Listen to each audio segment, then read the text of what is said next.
आप देख रहे हैं देवास का अपना विश्वसनीय न्यूज चैनल राष्ट्रीय नवाचार।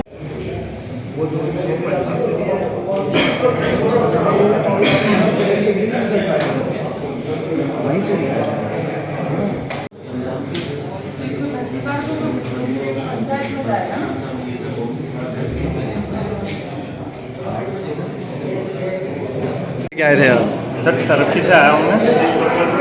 ये रास्ते के संबंध में आवेदन दिया था, तहसीलदार साहब को भी दिया था, कलेक्टर साहब को भी दिया था, एसडीएम साहब को भी दिया था। वहाँ से ये फैसला किया गया कि यह ज़मीन ग्राम पंचायत की है, इसका निराकरण पंचायत करेगी। पंचायत में हम कई बार आवेदन दे चुके हैं, लेकिन अभी तक उसका कोई निराकरण किया, अभी तक कोई कार्रवाई नहीं की गई है। किस प्रकार का रास्ता और कहाँ जाने का रास्ता है? सर खेत पे जाने का रास्ता है। आपके खेत पे जाने का रास्ता है। तो अभी किसका अतिक्रमण है वहाँ पर? नंद किशोर पिता बालाराम तो ये हटा नहीं रहे? हटा नहीं रहा है। वो पंचायत ने हमें रास्ता दिया था खेत पे जाने के लिए, जब पट्टे आवंटित किए थे पंचायत ने, जब हमें रास्ता दिया था और उसने अतिक्रमण कर लिया, तो हमने कई बार तहसील में, कलेक्टर में, एसडीएम में, पंचायत में सब दूर जाया। कितने समय से अतिक्रमण है उनका? सर ये 2003 में पट्टे आवंटित, मतलब 1999 में पट्टे आवंटित हुए थे। उसके बाद में 2000 से हम चक्कर काट रहे हैं, जब तक सुनवाई नहीं हुई अभी जब से तक? सुनवाई अभी तक नहीं हुई है। अभी क्या बोला आपको? अभी ये कहा कि ये आवेदन वहाँ दे दो और प्राप्ति ले लो। ठीक है, क्या नाम है आपका? पवन पटेल। कहाँ का रहने वाले हैं? सरफ्ती।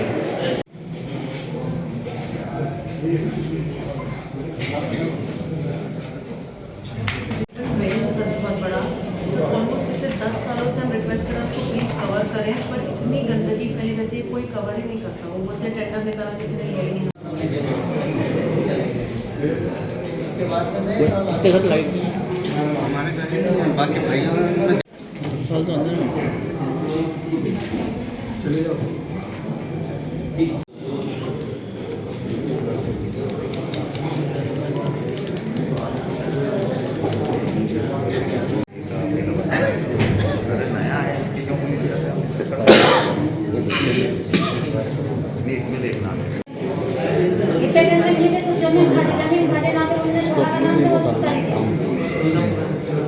अब मारो गई,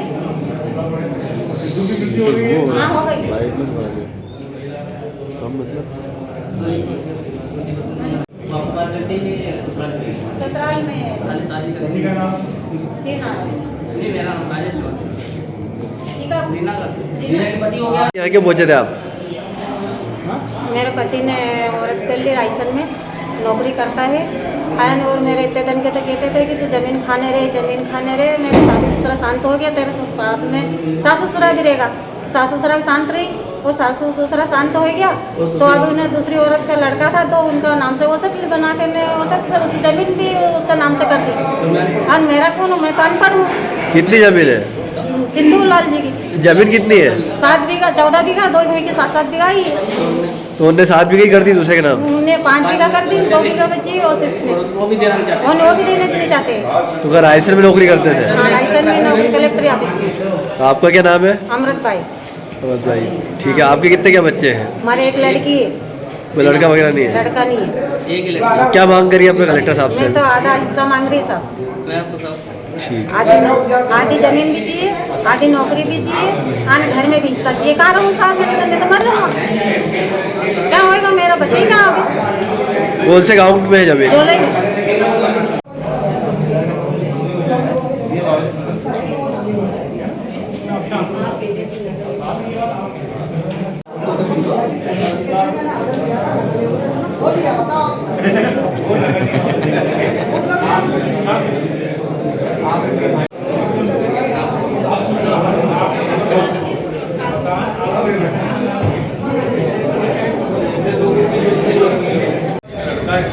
अच्छा,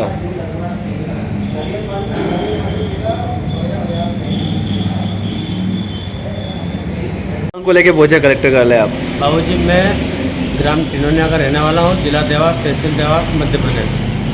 टप्पा परोठा न्यायालय को मैंने आवेदन दिया था कि मेरी सोयाबीन की फसल 2022 की खराब हो गई, जिसमें पानी भी भर चुका है, और मैंने टप्पा न्यायालय को भी आवेदन दिया है। उसके बाद में मैंने ग्राम सेवक साहब को भी दिया है और पटवारी महोदय साहब को भी अवगत करा दिया है। उसके बाद में देवास तहसीलदार साहब को भी दे दिया है और एसडीएम साहब को भी दे दिया है। काहे फसल कलेक्टर कैसे साहब खराब को हुई भी थी दिया। आपकी? पानी भराने से, खेत में अधिक पानी भराने से, बारिश अधिक होने से। बारिश अधिक होना। जी, ठीक। जिसका मेरे को ना तो मुआवजा मिला है और ना ही मेरे को कितनी फसल हो गया, कितने बीघा की थी? मतलब 4.25 और 3.25। 7 बीघा की समथिंग थी। हाँ, 7 बीघा की समथिंग। और ये खेत में पानी भरा है साहब। ये कितने का नुकसान हुआ है आपका? ये मान के चलो आपकी 7 5 3 15 और 7 चौक 20 और 15 35 कुंटल सोयाबीन। तो कब से भटक रहे हैं आप? ये साहब मैं 9वें महीने से भटक रहा हूँ।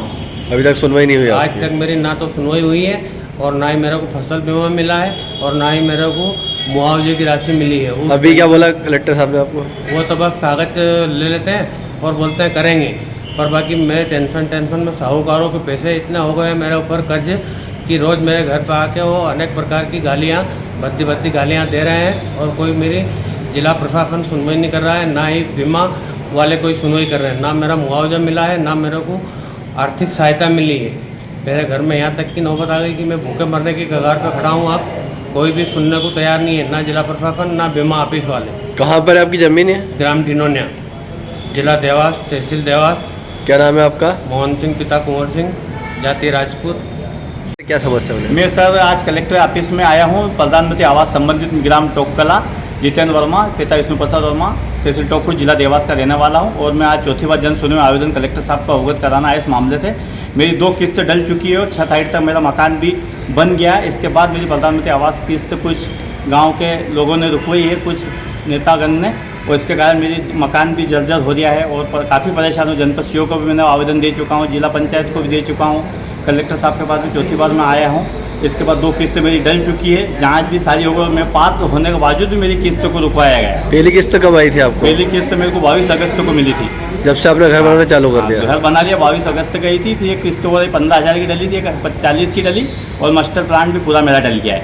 इसके बाद मेरे पास मतलब 2 किस्त और उनकी 6 हाइट तक मेरा मकान खुल गया। संलग्न फोटो और मैं छाया की प्रति उसमें लगाई आवेदन के साथ। और मकान की हालत यह वो जर्जर हो रहा है, कुत्ते बिल्ली भरा रहे हैं। क्यों रुका है आपका काम? किसने क्या शिकायत करी है? गांव के जो प्रतिनिधि है उनने करवाई है। क्या शिकायत की उन्होंने? कि आपको पट्टा गलत जगह दिया गया है, जबकि पट्टा ग्राम पंचायत में सन 2018 में दिया गया था, अनुमति दी, विधिवत पट्टा है, ग्राम आबादी की ज़मीन है, उस पर कुछ 50-60 मकान पूर्व बने भी है और सीसी रोड बना है, नल योजना, सारी कानून बसे वो वहाँ ग्राम पंचायत में आपने बात करी तो वहाँ क्या बोल रहे हैं? सब ग्राम पंचायत में मैं आवेदन दे चुका हूँ मैं, तो उनने कुछ नहीं बोला। उनने तो सुनवाई नहीं हो रही है। हाँ, सुनवाई मेरी कहीं नहीं हो रही सर। जिला पंचायत कलेक्टर साहब के पास चला गया, चौथी बार में आ गया। हेल्पलाइन भी किया? हाँ, सीएम हेल्पलाइन पे की सर, 3 शिकायत चल रही है, उस पर भी कोई अभी तक मामला नहीं आया। मेरा जन सुनवाई में परेशान हो गया। क्या नाम देख लो है? आज हो जाए ठीक है, नहीं तो सीएम साहब के पास जाने का तैयारी में लगा हूँ सर। क्या नाम है आपका? जितेंद्र वर्मा, ग्राम पोस्ट टोककला, तहसील टोकपुर, जिला देवास। सुनवाई में क्यों पहुंचे थे यहाँ पर? मैं गाड़ी के लिए पहुंची थी, कुछ समझौता के कुछ करवा दे, तो सर ने मना कर दिया कि ये नहीं होगा, ये तो तुमको वहीं जाके करना। कौन सी गाड़ी के लिए पहुंची थी? ये बजाज ये गाड़ी कौन सी है? गाड़ी का तो 2 व्हीलर है 4 व्हीलर है? नहीं, 2 व्हीलर 2 व्हीलर है। मोटरसाइकिल तो क्या लोन पे है वो? लोन पे है, अपने पति के नाम से है लोन ली थी, तो वो तो उनकी डेट हो गई। कब ली थी गाड़ी? मतलब हो गए 2-3 साल, तो कोरोना काल की किस्त नहीं भरी हुई थी, तो हाँ। चल रही है। आपके पति कब साथ हुए? अभी 2-3-4 महीने ठीक है। अभी क्या मांग लेके आए थे आप यहाँ पे? ये गाड़ी का ही गाड़ी का लोन माफ़ हो जाए, तो क्या बोला साहब ने? नहीं होएगा, तो आपको भरना ही पड़ेगा। कहाँ रहते हैं आप? कंचनपुर कॉलोनी में। क्या नाम है आपका? रमा डोले। कौन है आपके घर पे? कौन कौन है? कोई भी नहीं, एक सासू जी है, मैं हूँ और 3 लड़कियाँ हैं। कमाने वाला कोई नहीं बचा है कोई अब? भी नहीं, मैं सिलाई करके गुजारा करती हूँ। ठीक। क्या समस्या को लेके पूछे थे, क्या आवेदन दिया है आपने? सबसे बड़ी बात तो है कि बालिकाओं के लिए मुंडाहेड़ा से लेकर आगरोद बगाना तक जो 3 हाई सेकेंडरी स्कूल हैं, वहाँ पर कॉलेज नहीं है, महाविद्यालय नहीं होने से वो बालिकाएं आवागमन का साधन भी नहीं है। उज्जैन या देवास आना पड़ता है, आर्थिक स्थिति इतनी बढ़िया नहीं है, आसानी से सुगम आवागमन का साधन नहीं होने से लाखों हजारों बच्चे अभी तक उस से लाभान्वित होने से दूर रही हैं। तो हमने महाविद्यालय खोलने के लिए आगरोद में विजयगंज मंडी में बात की है। माननीय मुख्यमंत्री जी को प्रस्ताव जिला प्रशासन की ओर से भेजने का निवेदन किया है और विकास यात्रा का जो ढिंडोरा पीटा जा रहा है तो आज तक इतने वर्षों के बाद एक आप वहाँ महाविद्यालय नहीं खुलवा पाए, आप अमोना में को हाई स्कूल नहीं करवा पाए। आप मेंढकी चक्र में हाई स्कूल की बात की, हमने अमोना में की है, सुनवानी गोपाल में हाई स्कूल की बात की है और सुमरा खेड़ा में हाई स्कूल की है। इस प्रकार से हमारे 5 प्रस्ताव हैं जो जिलाधीश महोदय से हमने निवेदन किया है। जिस प्रकार सरकारी धन का दुरुपयोग गौरव यात्रा में किया, मध्य प्रदेश शासन ने देवास में 1 दिन के बजाय 3 दिन का गौरव दिवस मनाया है, उसकी भी हम निंदा करते आए हैं और कर रहे हैं कि जनता के टैक्स के पैसे का अभी भी दुरुपयोग हो रहा है। क्या विकास किया है? आप ऐसी एक बड़ी उपलब्धि बताओ, नर्मदा जल को झूठा प्रचार किया जा रहा है, आपका एक भी हमारे पहले कोई प्रयास किया हो? आपने तो ये कहा था कि लोग नाटक कर रहे हैं, मैं पहले ही मंजूर करा चुकी हूँ, वो झूठ भी जनता के सामने अभी विकास यात्रा में आ रहा है। तो ऐसी कथित झूठी विकास यात्रा की हम निंदा करते हैं, इनके कार्यकलाप, इनके दोहरे चरित्र की निंदा करते हैं कि जनप्रतिनिधि अपने जिम्मेदारी का निर्वहन नहीं करते हुए विज्ञापन और नामकरण के अलावा कुछ नहीं है। जो हमने संघर्ष करके नर्मदा परियोजना मंजूर कराई, उसका झूठा श्रेय लेने के लिए विकास यात्रा में बोल रहे हैं कि मैंने मुख्यमंत्री जी को बोला। अरे बोला तो आप लिखित में बताएं कि आपने शुरुआत कब की? आपके तो प्रेस वार्ता और इसमें पहले ही आपने कह दिया कि नाटक करें, फिर विधानसभा क्यों उठाना पड़ी? ऐसे विभिन्न मुद्दे हैं। हम वहाँ जिस प्रकार नर्मदा और नजुल पेकी के लिए हमने प्रयास किया और कर रहे हैं, उसी प्रकार हम महाविद्यालय विजयागंज मंडी में खुलवा के रहेंगे। आप सबका सहयोग पूर्व की तरह हमको मिलता रहे। सभी पत्रकार बंधु और media, electronic media, social media के माध्यम से हम लगातार संघर्ष करेंगे। अभी हमने आज प्रारंभ किया है, आगे भी हम ये लड़ाई जब तक हमारी बालिकाओं के लिए महाविद्यालय की घोषणा नहीं हो जाती है विजयागंज मंडी में, तब तक हमारा संघर्ष जारी रहेगा। क्योंकि जब मैं मोटरसाइकिल से जाता हूँ क्षेत्र में, तो बालिकाएं बड़ा मार्मिक ढंग से कहती हैं कि हमारे को इससे शिक्षा से क्यों वंचित किया जा रहा है। हमारे माता पिता की इतनी आर्थिक स्थिति नहीं है, मुंडाहेड़ा से लेकर जितने ग्रामीण है वहाँ से सस्ता और आवागमन का कोई साधन नहीं है, तो हमारे साथ ऐसा अन्याय क्यों किया जा रहा है? तो एक महिला विधायक होने के नाते मैं उनसे आप सबके माध्यम से निवेदन कर रहा हूँ कि उन्होंने तत्परता से विकास यात्रा जो कथाकथित निकाल रहे हैं उसको छोड़कर इस महती मांग के लिए कार्य करना चाहिए। आपका परिचय? पंडित रितेश त्रिपाठी। जो भाजपा की सरकार के माध्यम से शासन प्रशासन के सहयोग से अधिकारियों से लिफाफा इकट्ठा करके जो विकास यात्रा झूठी निकाली जा रही है, तो ये कैसा विकास? विजयगंज मंडी में कॉलेज के लिए ज्ञापन दिया है, अमोना में हाई स्कूल, मेंढकी चक्र में